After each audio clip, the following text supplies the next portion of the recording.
ika-11. Kahimanawari, mapagtisan ninyo ako sa kaunting kamangmangan, ngunit tunay na ako'y inyong pinagtitiisan, sapagat ako'y naninibugho tungkol sa inyong mga panibughong ukol sa Diyos, sapagat kayo'y aking pinapag-asawa sa isa, upang kayo'y maiharap ko kay Kristo na tulad sa isang dalagang malinis. Ngunit ako'y natatakot, baka sa anumang paraan, kung paano si Eva ay nadaya ng ahas sa kanyang katusuhan, ang inyong walang malay at malinis sa mga pag-iisip na kay Kristo ay pasamain. Sapagkat kung yaong paririto ay mangaral ng ibang Jesus na hindi namin ipinangaral, o kung kayo nagsisitanggap ng ibang espiritu na hindi ninyo tinanggap, o ibang ebanghelyo na hindi ninyo tinanggap, ay mabuting pagtiisan ninyo. Sapagat inaakala kong sa anuman ay hindi ako huli sa lubhang mga dakilang apostol. Datapwat, bagaman ako ay magaspang sa pananalita, gayumay hindi ako sa kaalaman. Hindi, kundi sa lahat ng paraan ay ipinahayag namin ito sa inyo. Ako nga bagay nagkasala sa pagpapakababa sa aking sarili, upang kayo mga taas dahil sa ipinangangaral ko sa inyo na walang bayad ang ebanghelyo ng Diyos? Aking sinamsaman ang ibang mga iglesia sa pagtanggap ko ng mga upa sa kanila upang ipangasiwa ko sa inyo.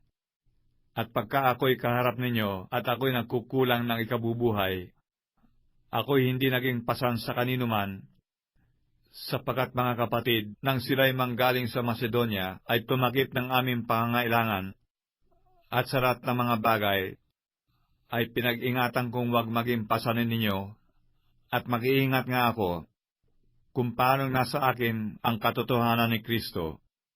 Sino man ay hindi makapagpipigil sa akin sa pagmamapuring ito sa mga dako ng Akaya. Bakit? Sapagat hindi ko ba kayo iniibig? Nalalaman ng Diyos.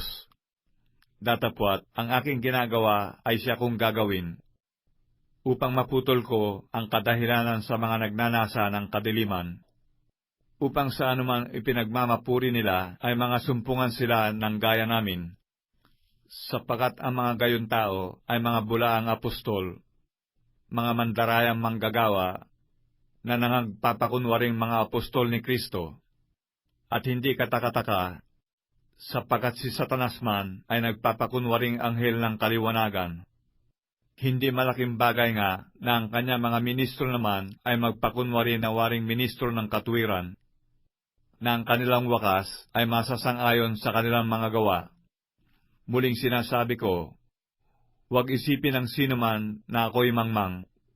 Ngunit kung gayon may tanggapin ninyo akong gaya ng isang mangmang, upang ako man ay makapagmapuri ng kaunti.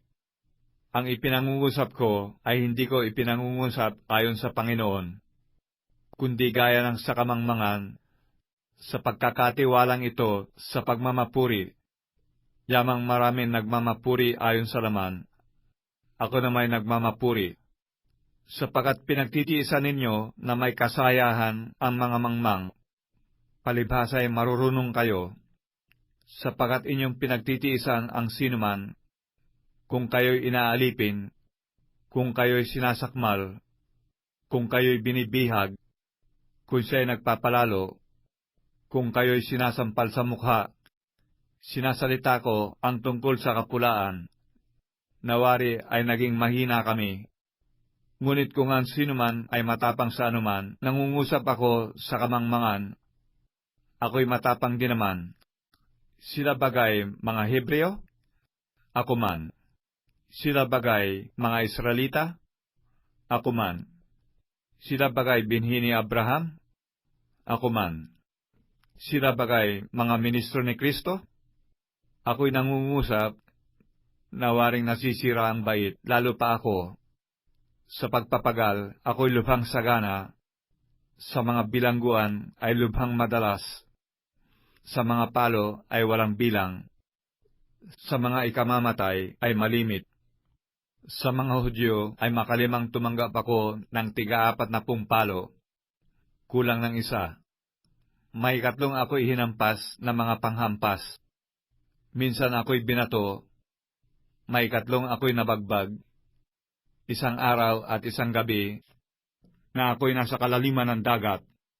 Sa mga paglalakbay ay madalas, sa mga kapanganiban sa mga ilog, sa mga kapanganiban sa mga tulisan, sa mga kapanganiban sa aking mga kababayan, sa mga kapanganiban sa mga hintil, sa mga kapanganiban sa bayan, sa mga kapanganiban sa mga ilang, sa mga kapanganiban sa dagat, sa mga kapanganiban sa gitna ng mga bulaang kapatid, sa pagpapagal at sa pagdaramdam, sa mga pagpupuyat ay madalas, sa gutom at uhaw, mga pag-aayuno ay madalas, sa ginaw at kahubaran.